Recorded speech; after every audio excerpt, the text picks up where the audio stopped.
Assalamualaikum warahmatullahi wabarakatuh. Waalaikumsalam warahmatullahi wabarakatuh. Sugeng dalu, Mbah. Iki sugeng dalu, Mbak. Iya, kita tirakatan dari tadi, Mangge. Nggih. Ini ada pertanyaan dari salah satu penggemar jenengan, Mbah.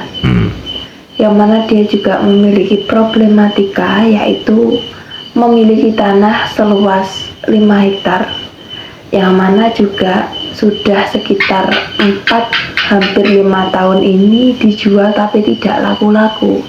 Apakah ada kiat atau tata cara berdasarkan pengalaman jenengan dan tinggalan nenek moyang yang bisa membantu agar tanah ini bisa terjual? Karena kita tahu orang sampai jual aset itu pasti karena kebutuhan yang mendesak, ngoten, Mbak. Ya.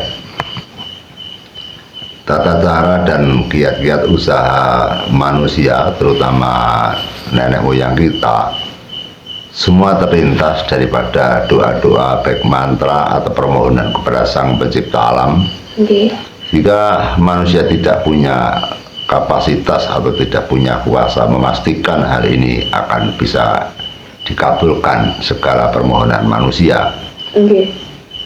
Kita selalu menggunakan tata cara nenek moyang, yang mana kita akan ambil sampel atau contoh-contoh yang sederhana, karena pertanyaan hal ini sebenarnya pertanyaan pribadi karena bukan merupakan kesedihan kebudayaan atau hal-hal yang biasa, karena itu urusan pribadi yang berkaitan dengan seperti halnya bukan kebutuhan di dalam konten. Namun berhubung kita memiliki penggemar, tentu kita harus memberikan hal-hal yang menyenangkan bagi para penggemar kita.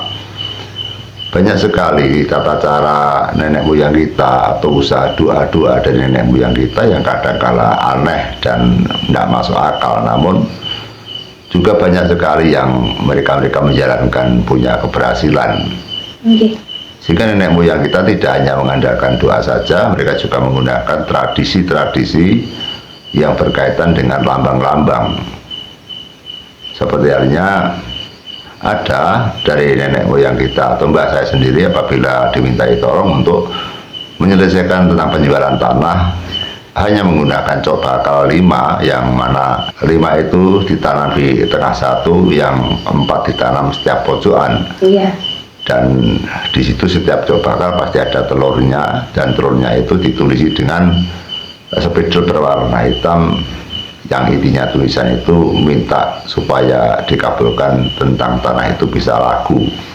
Namun biasanya pakai tulisan Jawa dan dikasih minyak wangi, kemudian ditunggu beberapa bulan atau tahun atau hari, kadangkala itu bisa berhasil.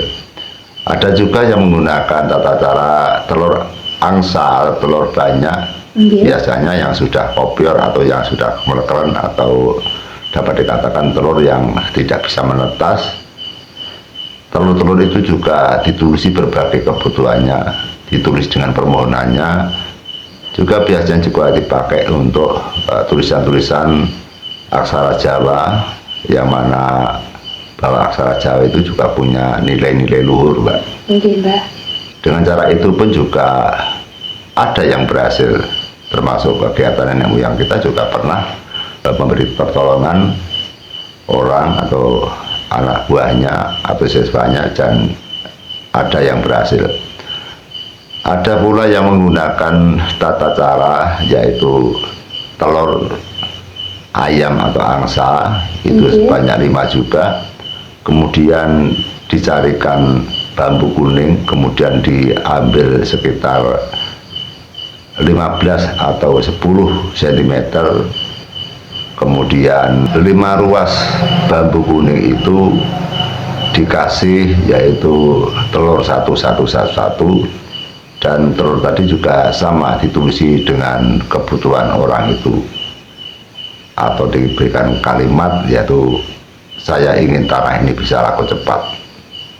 Kemudian setelah dimasukkan dalam bumbung atau ruasan bambu kuning tadi, kemudian ditanam, yaitu di 5 jurusan, yang 1 di tengah-tengah, yang 4 di pojokan tanah tersebut.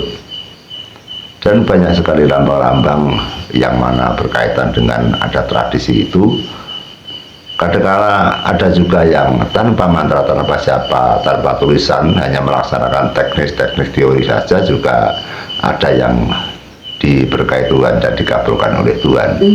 Sehingga semua itu hanya harapan-harapan manusia yang mana mereka mengharapkan agar permohonannya bisa terkabulkan. Ada pula dari nenek moyang kita yang tanpa memakai peralatan seperti benda-benda tersebut, mereka hanya mengandalkan doa-doanya. Mereka membaca doa dengan mengelilingi pekarangan tersebut selama 7 hari berturut-turut dengan bacaan tertentu yang intinya bacaan itu juga tetap memohon kepada Sang Pencipta Alam, hingga dikelilingi sampai 3 atau 7 kali. Setelah itu ditunggu beberapa hari atau minggu atau bulan atau mungkin tahun, namun juga ada yang berhasil. Sehingga tata cara itu banyak sekali. Banyak sekali. Ada lagi yang memakai tata cara, yaitu mencari tempurung bambu, mencari tempurung kambir gading. Kemudian tuh tempurung itu dipecah, terus diambil kelapanya, terus tempurung itu dimasuki dengan yaitu kembang telon sebanyak 5, sama juga yang 1 ditanam di tengah pekarangan, yang 4 ditanam setiap jurusan pojokan-pojokan. Itu pun juga berhasil. Ada juga yang memakai dengan lambang-lambang, yaitu mereka di hari Jumat Regi atau biasanya Selasa Kliwon juga bisa, itu mengadakan selamatan jajan pasar, kemudian digendurikan atau didoakan di tengah-tengah pekarangan. Beberapa orang yang mendoakan, setelah didoakan terus jajan pasar itu diberikan kepada orang yang ada di situ yang ikut mendoakan. Biasanya yang dihadirkan bukan orang-orang tua, orang dewasa, namun anak-anak yang mendoakan atau yang menyaksikan. Itu juga ada.